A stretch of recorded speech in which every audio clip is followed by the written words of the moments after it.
Instagram ಅಲ್ಲಿ love ಆಗುತ್ತೆ, ಓಡೋಗ್ತಾರೆ. ಯಾಕಂದ್ರೆ ಆಲ್ಮೋಸ್ಟ್ ಆದ್ರೆ ಯಾಕಂದ್ರೆ ನಮ್ಮ ಮಕ್ಕಳನ್ನ ನಾವೇನೇ ಕಣ್ಣಿಟ್ಟು ನೋಡ್ಕೋಬೇಕು.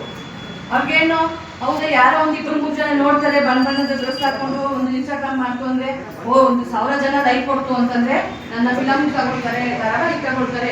ಇತ್ತೀಚಿನ ಹೆಣ್ಮಕ್ಳಿಗೆ ಏನ್ ಬಂದ್ಬಿಟ್ಟಿದೆ, ಇದೊಂದು ಪೋಸ್ಟ್ ಬಂದ್ಬಿಟ್ಟಿದೆ, ನನ್ನ ಇನ್ಸ್ಟಾಗ್ರಾಮ್ದಲ್ಲಿ ಹೋಯ್ತು ಅಂತಂದ್ರೆ ನನಗೆ ಧಾರಾವಾಹಿ ತಗೋಬೋದೇನೋ, ಫಿಲಮ್ ಇದು ಮಾಡ್ಕೊಳ್ತಾರೆ. ಏನಕ್ಕೆ ಬೇಕು? ಕಷ್ಟಪಟ್ಟು ಓದಿದ್ರೆ ಒಂದು ಜಾಬ್ ತಗೊಂಡು ಅಂದ್ರೆ ನಾವು ಅದನ್ನೇ ಸಂಪಾದನೆ ಮಾಡ್ತೀವಿ.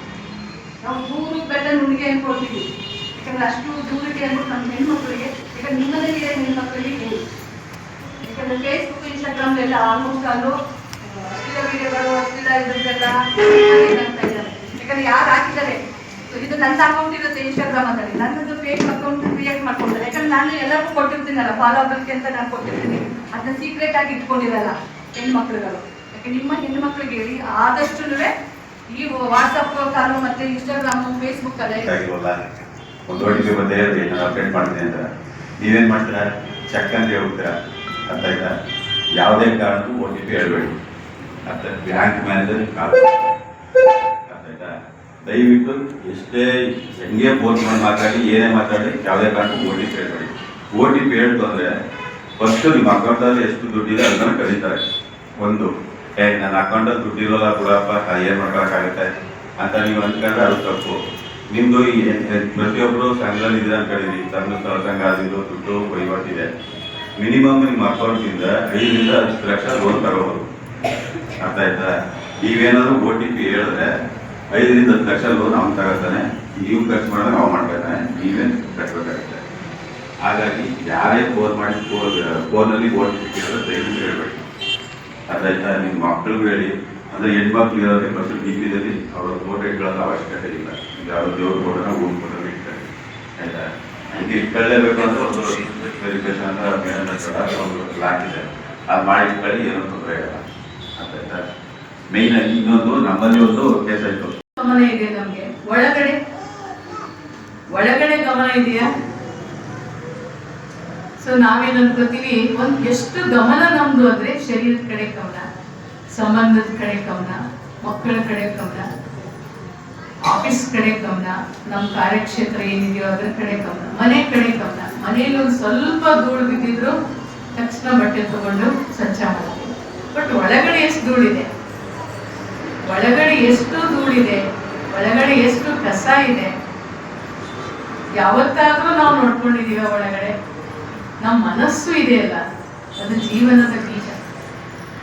ಸೊ ಎಲ್ಲಿವರೆಗೂ ಮನಸ್ಸು ಸುರಕ್ಷಿತವಾಗಿರಲ್ಲ, ಒಬ್ಬ ವಿಜ್ಞಾನಿ ಹೇಳ್ತಾರೆ, ಒಬ್ಬ ವ್ಯಕ್ತಿ ಒಂದು ದಿನಕ್ಕೆ 100 ಬಾರಿ ಆಘಾತಕ್ಕೊಳಗಾಗ್ತಾನೆ ಅಂತ. ಒಳಗಡೆ 100 ಬಾರಿ ಆಘಾತಕ್ಕೊಳಗಾಗ್ತಾನೆ, ಆಕ್ಸಿಡೆಂಟ್. ಸೊ ಮನಸ್ಸಿದೆಯಲ್ಲ, ಅದೇ ಜೀವನದ ಬೀಜ. ಸೊ ನಮ್ಗೆ ಎಷ್ಟು ಗಮನ ಅಂದ್ರೆ ನಾವೇನ್ ಅನ್ಕೋತೀವಿ ಅಂದ್ರೆ ಹೊರಗಡೆ ಚೆನ್ನಾಗಾಗ್ಬಿಟ್ರೆ ಒಳಗಡೆ ಚೆನ್ನಾಗಾಗ್ಬಿಡುತ್ತೆ ಅಂತ. ಸೊ ಎಲ್ಲರೂ ಕುಟುಂಬದವ್ರನ್ನ ತುಂಬಾ ಸಂತುಷ್ಟ ಪಡಿಸೋದಕ್ಕೆ ಹರಸಾಹಸ ಮಾಡ್ತೀವಿ. ಅವ್ರು ಸಂತುಷ್ಟವಾಗಿದ್ದಾರೆ, ಯಾವತ್ತಾದ್ರೂ ನಮ್ಮಿಂದ ಯಾವತ್ತೂ ಸಹ ನಮ್ಮಿಂದ ಸಂತುಷ್ಟವಾಗಿಲ್ಲ. ಏಕೆ ನಾವು ಸಂತುಷ್ಟವಾಗಿಲ್ಲ? ಸೊ ನಮ್ಮ ಜೀವನದಲ್ಲಿ ಸುರಕ್ಷತೆ ಇಲ್ಲ. ವಾಸ್ತವಿಕವಾಗಿ ಒಳಗಡೆ ಇದೆಯಲ್ಲ, ಅದು ನಿಜವಾದ ಸುರಕ್ಷತೆ. ಸೊ ಅದರಿಂದ ನಾವೇನ್ ಅನ್ಕೋತೀವಿ, ಹಣ ಸಂಪಾದನೆ ಮಾಡಬೇಕು, ಮನೆ ಸ್ವಚ್ಛವಾಗಿರ್ಬೇಕು, ಮನೆ ಗ್ಯಾಜೆಟ್ಸ್ ಬರಬೇಕು, ಅವಾಗ ನಾವು ಬೆಳೀತಾ ಇದ್ದೀವಿ ಅಂತ. ಸೊ ವಾಸ್ತವಿಕವಾದ ಬೆಳವಣಿಗೆ ಇದೆಯಲ್ಲ ಒಳಗಡೆ ಇದೆ. ಇದು ಸ್ಥೂಲ ಬೆಳವಣಿಗೆ, ಇದು ಬೇಕು ಜೀವನದಲ್ಲಿ. ಬಟ್ ಒಳಗಡೆ ಆಯಾಮಗಳೇನಿದೆ ಅದನ್ನ ನಾವು ಅರ್ಥ ಮಾಡ್ಕೋಬೇಕು. ಸೊ ಅದರಿಂದ ಅದಕ್ಕೆ ನಾವು ಸಂತುಷ್ಟವಾಗಿಲ್ಲ, ಇವತ್ತು ಖುಷಿಯಾಗಿಲ್ಲ, ಯಾರನ್ನು ನಾವು ಖುಷಿ ಪಡಿಸಕ್ ಆಗ್ತಾ ಇಲ್ಲ. ಸೊ ಮನೆಯಲ್ಲಿ ಎಷ್ಟು ಸಾಹಸ ಮಾಡ್ತೀವಿ, ಮಕ್ಕಳು ಚೆನ್ನಾಗಿರ್ಬೇಕು, ಮಕ್ಕಳಿಗೆ ಚೆನ್ನಾಗಿ ವಿದ್ಯೆ ಓದಿಸ್ಬೇಕು, ಒಂದು ಸ್ಕೂಲಿಗೆ ಕಳಿಸ್ಬೇಕು. ಆದ್ರೆ ಮಕ್ಕಳು ನಮ್ಮಿಂದ ಸಂತುಷ್ಟವಾಗಿಲ್ಲ. ಯಾಕೆ ಅಂದ್ರೆ ಬೀಜವನ್ನ ನೆಗ್ಲೆಕ್ಟ್ ಮಾಡಿದೀವಿ ನಾವು. ವೃಕ್ಷದ ಕಡೆಗೆ ಗಮನ ನಮ್ದು.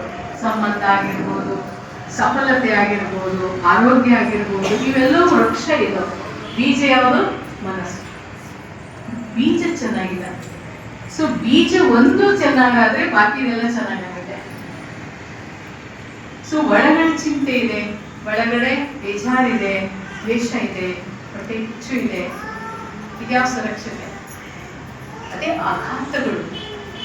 ಈ ಬಿರುಗಾಳಿಗಳು ಯಾಕೆ ಬರುತ್ತೆ ಒಳಗಡೆ? ನಾನು ಸುರಕ್ಷಿತವಾಗಿರಕ್ಕಾಗಲ್ಲ, ಸಂತುಷ್ಟತೆ ಇಲ್ಲ, ಖುಷಿ ಇಲ್ಲ ನನ್ನ ಜೀವನದಲ್ಲಿ. ಈಶ್ವರ ವಿಶ್ವವಿದ್ಯಾಲಯ ಏನ್ ಹೇಳುತ್ತೆ ಅಂದ್ರೆ, ಖುಷಿಗೋಸ್ಕರ ನೀವೇನು ಮಾಡೋ ಅವಶ್ಯಕತೆ ಇಲ್ಲ, ನೀವು ಖುಷಿಯಿಂದ ಇಟ್ಕೊಂಡು ಮಾಡಿ.